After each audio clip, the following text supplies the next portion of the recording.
Mr. President, announce and call. Yo DJ Tonde, yo Vega T, yo Masawira, keep the marks on to the fullest. Yo Split Louis, yo ICB, Lenny G again.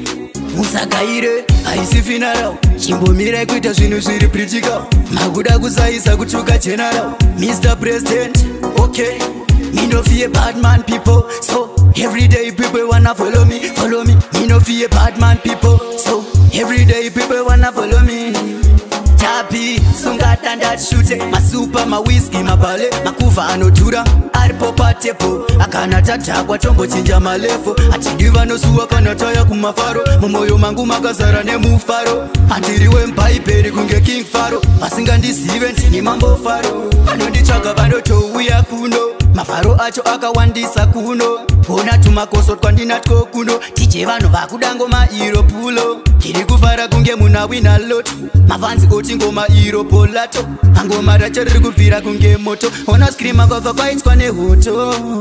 Tapi, sungata ndashute, masupa, ma whisky, ma bale, makuva anotura, aripopa tepo, akana tata kwa chombo chinja malefo, atidiva no suwa kana taya kumafaro, mumoyo mangu makazara ne mufaro, antiriwe mpaiperi kunge King Faro, pasinga ndisive ntini mambo faro. Musa Gaire, IC Finaro, Chimbo Mire Kuita Siri Pritika, Maguda Gusaisa Guchuka General. Mr. President, okay, me no fear bad man people, so every day people wanna follow me.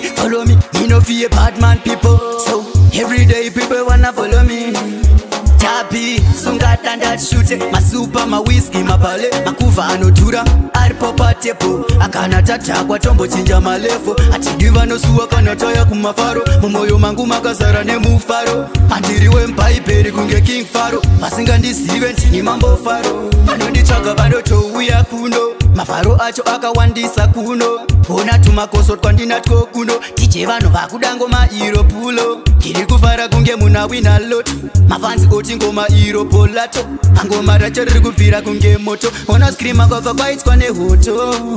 Tapi, sungata ndashute, masupa, ma whisky, ma bale, makuva anotura, aripopa tepo, akana tata kwa chombo chinja malefo, kana taya kumafaro, sara